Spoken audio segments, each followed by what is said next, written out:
The Raven, an Inuit creation story. For the Inuit people, the legend goes as follows. The raven made the world and the waters with the beats of his wings.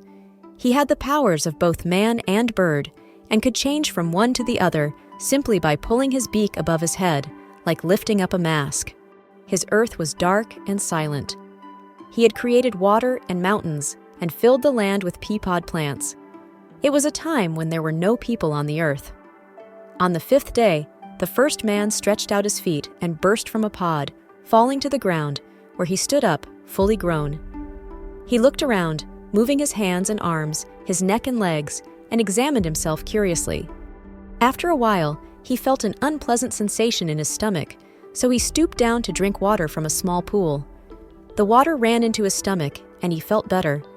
When he looked up again, he saw a dark object approaching with a waving motion. It came closer and stopped just in front of him, standing on the ground and staring at him. This was Raven, and as soon as he stopped, he raised one of his wings, pushed his beak up like a mask to the top of his head, and stared at the man even more intently, moving from side to side to get a better view. At last he said, "What are you? Where did you come from? I have never seen anything like you." Raven looked at the man and was even more surprised to see that this strange new being looked so much like himself in shape. Raven told the man to walk a few steps, and in astonishment exclaimed again, "Where did you come from? I have never seen anything like you before."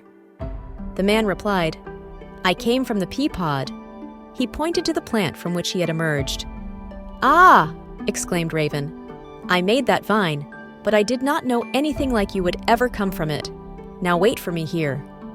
Then he drew down his mask over his face, changed back into a bird, and flew high up into the sky where he disappeared. Man waited where he had been left until the 4th day, when Raven returned, bringing 4 berries in his claws. Pushing up his mask, Raven became a man again and held out 2 salmon berries and 2 heath berries, saying, "Here is what I have made for you to eat. I want them to be plentiful across the earth. Now eat them." Man took the berries and ate them one by one, and they satisfied his hunger. Raven then led man to a nearby creek. He went to the water's edge, molded a couple of pieces of clay into the shape of mountain sheep, and held them in his hand until they dried. Then he called man over to show him his work. Man thought the figures were beautiful, and Raven told him to close his eyes. As soon as man's eyes were closed, Raven drew down his mask and waved his wings over the figures 4 times. The clay forms became full-grown mountain sheep and bounded away. Raven went on creating fish, birds, and other animals, waving his wings over each one to bring it to life.